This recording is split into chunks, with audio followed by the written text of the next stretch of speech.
Hey guys, Rich here with Brotherhood Reviews, and we're back talking about House of Dragons episode 8. And you already know this was it for me. The king is dead. We'll get to that a little bit more later into the video if you guys stick around. But let me adjust myself. But yeah, so it's been 6 years later. The king of the Lord of Denmark, Lenore's father is dead, and now his brother is trying to take the succession away from Rhaenyra's kids. Now in this, Rhaenyra attempts to make a bargain with Rhaenys, her kids' grandmother, and pretty much Rhaenys feels the same way as her brother-in-law, but says that it doesn't matter. Her husband wanted his grandchildren to succeed, and that will be that. Now the king is looking horrible, and I want to give the makeup crew their props with this one. He looks utterly like death. Oh my god, he is just decaying, and it's showing. He's missing half of his face is gone pretty much, and it's a really sad sight to see. All he wants is his family to put aside their differences and live on and happy, and you know, they can't rule this country. They can't rule this country if they're all fighting, and he knows that no matter what. So now he orders the high tower. As you see, I'm wearing green because the war is still on and it is not going nowhere. But his hand, the high towers, he orders everybody to come. He wants to have one last dinner before he passes. And the hand does some real underhanded stuff and host, I think they said it was a succession trial or whatever, and trying to take away Rhaenyra's son's chance of ruling Driftmark. Now Rhaenyra is not having it, and Daemon's not having it. Plus they got 2 kids now. I believe they got twins, if I'm not mistaken, or they're a year apart. They look like twins, but they might be a year apart. And it looked like she's pregnant with another one, so she's just having a whole slew of kids. You know what I'm saying? And she ain't even want one. She ain't even want to be betrothed to nobody, and now she's got like 6 kids. But I digress.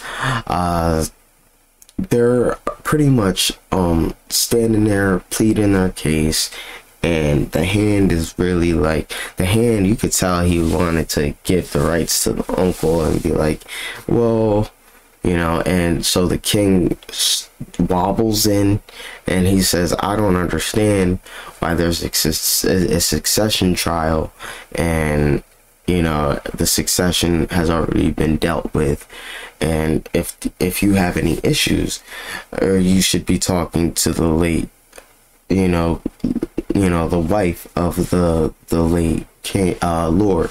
And Rhaenys, do you have any issues with the succession? And she said, no, my husband made it completely clear that he wanted his grandson to take over Driftmark when it was his time, when you know, everything was done and over with. Now the uncle is not having it. He said, that is not Valyrian blood, that is no nephew of mine, and straight up disrespect the king's grandson in front of him. Because not only is that not your nephew and Lord, he is also the king's grandson, so that's just like a double negative. And I don't understand why he thought that would even be an okay thing to do. So pretty much questioned his birthright, and the king said, I pulled out a knife and said, I shall have your tongue.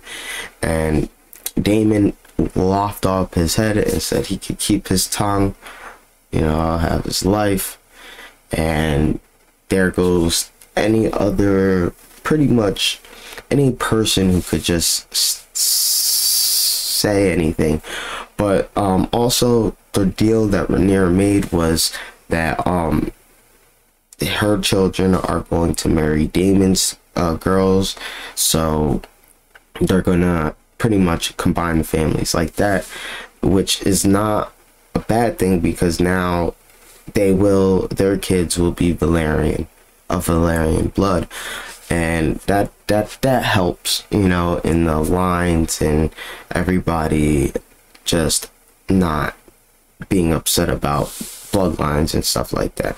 But, and you know, the Lord of Driftmark said it before, nobody cares about blood. It's not about blood, it's about names. And he even said it, like, regardless if these two are my grandchildren or not, like, they're carrying on our name. Like, that's all that matters.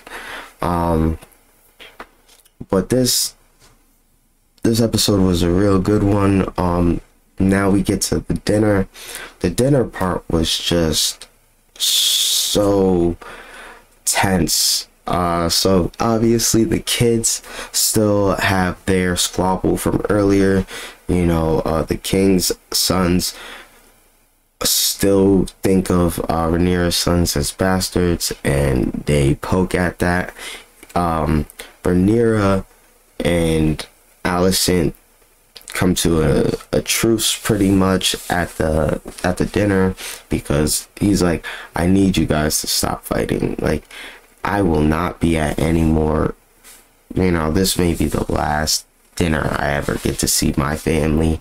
And he's like, you know, he takes off his mask, he shows everybody, I would like y'all to see me how I am as your father, as your grandsire. He just wanted to feel a part of a family, not a king at that moment. And he wanted to take his duties and throw it away and just have one good night with his family. And everybody started, you know, coming to a truce. And then once he got too sick to stay at the table, they dragged him off, and the kids started going at it. Aegon,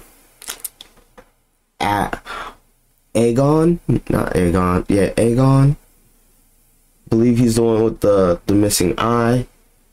You know, he was like, you know, I want to just say a toast to my nephews. You know, young, wise, strong, and you know, it really set him off.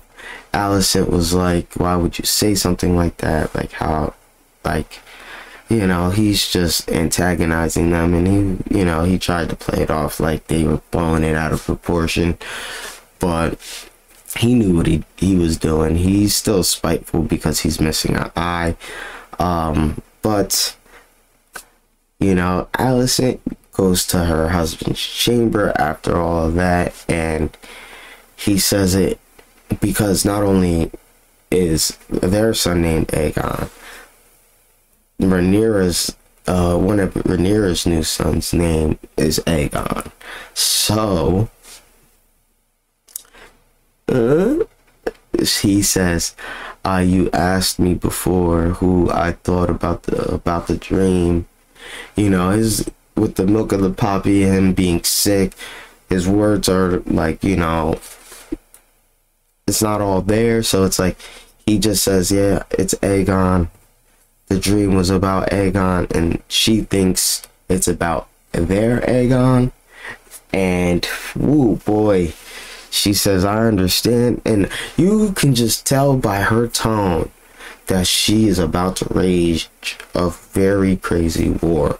She's about to rage a really crazy war because she thinks it's about her son when it's really about Rhaenyra's son.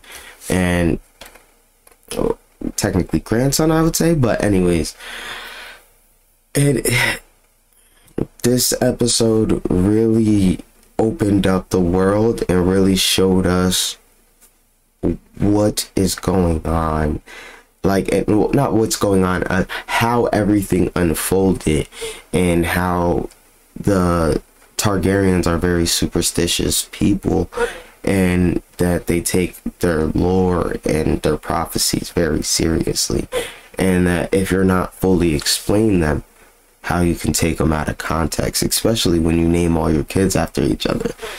But that's all I have to say. I'm really enjoying this so much. It's getting better every episode. But I hope you guys like, comment, and subscribe, and I hope you guys have a good day, time, night, whenever you guys are listening to this. Thank you.